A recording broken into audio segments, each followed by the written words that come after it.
Post office GDS ग्रामीण डाकसेवक भरती 2026 महाराष्ट्र तर पहा विद्यार्थी मित्रांनो, अजूनही या ठिकाणी पोस्ट ऑफिस जीडीएस ग्रामीण डाकसेवकची 5वी मेरिट लिस्ट या ठिकाणी आलेली नाही। कारण की आतापर्यंत जर पाहिलं तर 1 महिना या ठिकाणी जास्त झालेला आहे। एक लक्षात ठेवा, 1 महिनाहून जास्त या ठिकाणी लिस्ट लागून या ठिकाणी तारीख झाली आहे, पण अजूनही या ठिकाणी पोस्ट ऑफिस जीडीएस ग्रामीण डाकसेवकची लिस्ट आली नाही। लास्ट जी पोस्ट ऑफिस जीडीएस ग्रामीण डाकसेवकची जी लिस्ट आली होती तर ते जे विद्यार्थी मित्रांनो या ठिकाणी 9 जूनला या ठिकाणी लास्ट पोस्ट ऑफिस जीडीएस ग्रामीण डाकसेवकची 4थी मेरिट लिस्ट आली होती आणि तेव्हापासून जे विद्यार्थी मित्रांनो महाराष्ट्राची पोस्ट ऑफिस जीडीएस ग्रामीण डाकसेवकची 5वी मेरिट लिस्ट अजूनही या ठिकाणी आलेली नाही।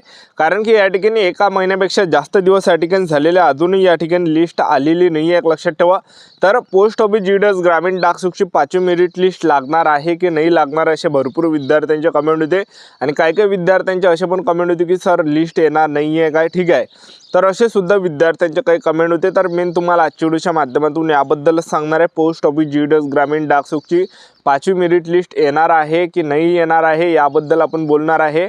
आणि त्याचबरोबर जे विद्यार्थी मित्रांनो सर्व डिव्हिजनचा कट ऑफ कॅटेगरी वाईज किती जाणार आहे, Ahilyanagar division, Akola, Amravati, Baramati, Beed, Bhusawal, Buldhana, Chandrapur, Chhatrapati Sambhaji Maharaj Nagar, Dharashiv, Dhule, Goa, Jalgaon, Karad, Kolhapur, Malegaon, Mumbai, Nagpur city, Nagpur, mofussil, Nanded, Nashik, Navi Mumbai, Palghar, Pandharpur, Parbhani, Pune city east, Pune city west, Pune mofussil, Raigad, Ratnagiri, Miraj, Bhusawal, Sangli, Satara, Shrirampur, Sindhudurg, Solapur, Thane, Wardha, Yavatmal. तर या सर्व डिव्हिजनचा जे विद्यार्थी मित्रांनो कॅटेगरी वाईज कट ऑफ तुम्हाला सांगणार आहे। SC, ST, OBC, EWS, open, PWD या कॅटेगरी वाईज कट ऑफ किती जाणार आहे, सेफ झोन का आहे आणि त्याचबरोबर जे 60%, 70%, 80%, 90% वाल्या विद्यार्थ्यांचं सिलेक्शन होणार आहे याबद्दल सुद्धा तुम्हाला माहिती सांगणार आहे। तर व्हिडिओ खूप महत्त्वाचा होणार आहे, व्हिडिओ शेवटपर्यंत बघा आणि व्हिडिओला आताच लाईक करा। नमस्कार विद्यार्थी मित्रांनो, माझी नोकरी कॉर्नर यूट्यूब चॅनलवर मी गोपाल आणखळे तुमचं सर्वांचं सहर्ष स्वागत करतो। तर मित्रांनो व्हिडिओचा थंबनेल बघून तुमच्या लक्षात आलं असेल की आपला व्हिडिओ कोणत्या टॉपिकवर होणार आहे। व्हिडिओ सुरू करण्याच्या आधी आपल्या यूट्यूब चॅनलला सबस्क्राइब करा, जेणेकरून प्रत्येक भरतीचे अपडेट तुमच्यापर्यंत सर्वात आधी पोहोचेल। जास्त करून पोस्ट ऑफिस जीडीएस ग्रामीण डाकसेवक भरतीबद्दल वेळोवेळी अपडेट मी तुम्हाला आपल्या यूट्यूब चॅनलच्या माध्यमातून देत असतो। व्हिडिओ सुरू करण्याच्या अगोदर सर्वांना एक रिक्वेस्ट आहे, 10वी मध्ये तुम्हाला किती पर्सेंटेज आहे नक्की कमेंट बॉक्समध्ये सांगा, जेणेकरून एक अंदाज लागणार आहे, एक रेशो भेटणार आहे कितीच्या रेशोमध्ये विद्यार्थ्यांना 10वी मध्ये पर्सेंटेज आहे। तर पहा विद्यार्थी मित्रांनो, लास्ट जी पोस्ट ऑफिस जीडीएस ग्रामीण डाकसेवकची 4थी जी मेरिट लिस्ट महाराष्ट्राची आली होती तर ते जे विद्यार्थी मित्रांनो 9 जूनला या ठिकाणी आली होती आणि आता जर आपण या ठिकाणी पाहिलं तर जवळपास या ठिकाणी 1 महिना होऊन या ठिकाणी 8-10 दिवस या ठिकाणी होत येऊन आले। एक लक्षात ठेवा, अजूनही 5वी लिस्ट या ठिकाणी आलेली नाही आहे। आणि त्याचबरोबर जे विद्यार्थी मित्रांनो या ठिकाणी जे 4थी जी मेरिट लिस्ट होती त्याचे जे डॉक्युमेंट ऑप्शन आहे हे 26 जूनला डॉक्युमेंट ऑप्शन करण्याची शेवटची तारीख आहे आणि विद्यार्थ्यांनी डॉक्युमेंट ऑप्शन केलेलं आहे।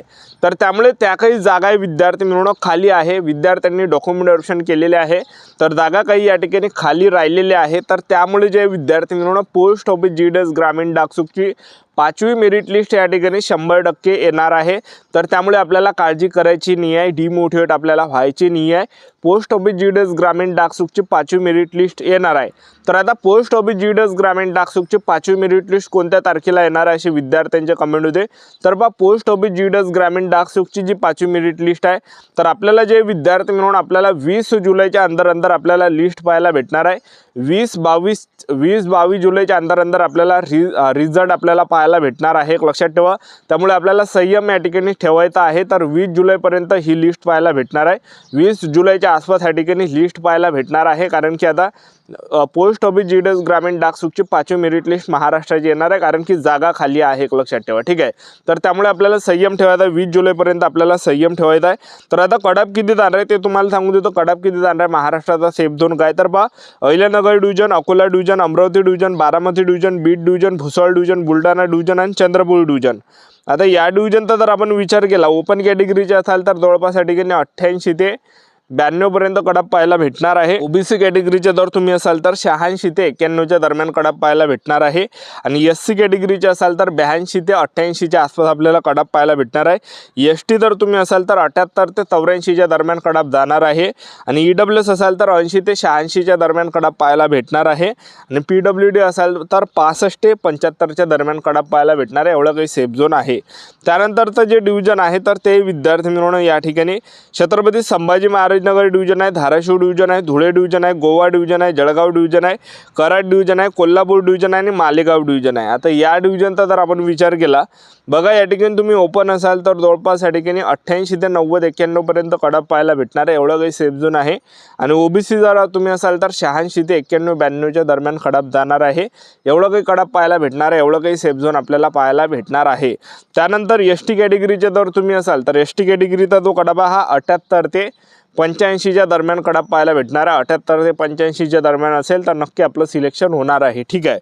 आणि त्याचबरोबर EWS असाल तर 80 ते 86च्या दरम्यान कडप जाणार आहे, एवढा काही सेफ झोन आपल्याला पाहायला भेटणार आहे. त्यानंतर PWD कॅटेगरीचे असाल म्हणजे PWBD कॅटेगरीचे असाल, दिव्यांगजन तुम्ही असाल तर जवळपास 65 ते 70 पर्यंत आपल्याला कडप पाहायला भेटणार आहे, एवढं काही सेफ झोन असणार आहे. तर त्यानंतर ते जे डिव्हिजन आहे तर ते या ठिकाणी मुंबई सिटी ईस्ट डिव्हिजन आहे, मुंबई सिटी नॉर्थ डिव्हिजन आहे, मुंबई सिटी नॉर्थ डिव्हिजन आहे, Mumbai city north west division आहे, मुंबई सिटी साऊथ डिव्हिजन आहे, मुंबई सिटी वेस्ट डिव्हिजन आहे, मुंबई GPO आहे.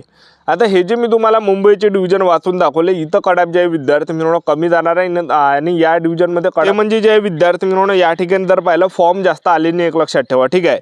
तर या ठिकाणी जास्त विद्यार्थ्यांनी फॉर्म भरले नाही, कारण की मुंबईसारखे ठिकाणी जे विद्यार्थी मिळवणं परवडत नाही, एक लक्षात ठेवा. 10-15 हजारही जरी त्या ठिकाणी जेवणा खावण्यातच चालले जाते, एक लक्षात ठेवा. त्यामुळे भरपूर विद्यार्थ्यांनी इथं फॉर्म भरला नाही.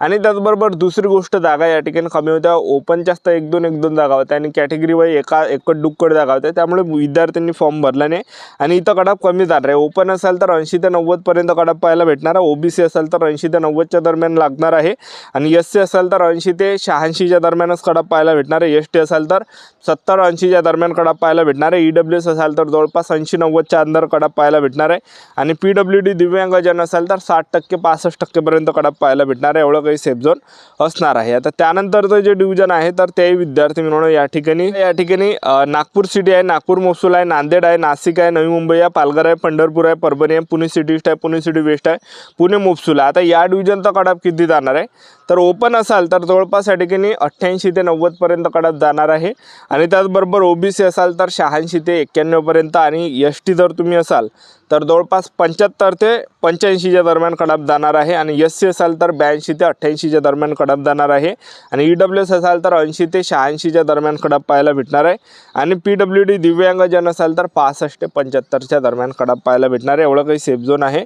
त्यानंतरचं जे डिव्हिजन आहे रायगड डिव्हिजन आहे, रत्नागिरी डिव्हिजन आहे, त्याचबरोबर REMS BMDN मिरज आहे, RMS LDN भुसावळ आहे, त्याचबरोबर सांगली आहे, सातारा आहे, श्रीरामपूर आहे, सिंधुदुर्ग आहे, सोलापूर आहे, ठाणे आहे, वर्धा, यवतमाळ. आता या डिव्हिजनचा जर आपण विचार केला तर ओपन असाल तर जवळपास या ठिकाणी 88 ते 90 पर्यंत कडप पाहायला भेटणार आहे, OBC असाल तर 86 ते 90च्या दरम्यान कडप पाहायला भेटणार आहे आणि SC असाल तर 82 ते 86च्या दरम्यान कडप आपल्याला पाहायला भेटणार आहे, एवढं काही सेफ झोन आहे. आणि त्याचबरोबर ST जर तुम्ही असाल 78 ते 84च्या दरम्यान कडप जाणार आहे, EWS कॅटेगरीचे असाल तर 80 ते 87च्या दरम्यान कडप जाणार आहे आणि दिव्यांगजन असाल PWD तर जाणार आहे या ठिकाणी 65 ते 75च्या दरम्यान. तर एवढं काही सेफ झोन आपल्या YouTube चॅनल सबस्क्राईब करून द्या, वेळोवेळी अपडेट देत राहणार. आजच्या दाडीचा थांबतो, व्हिडिओ नेक्स्ट व्हिडिओमध्ये. जय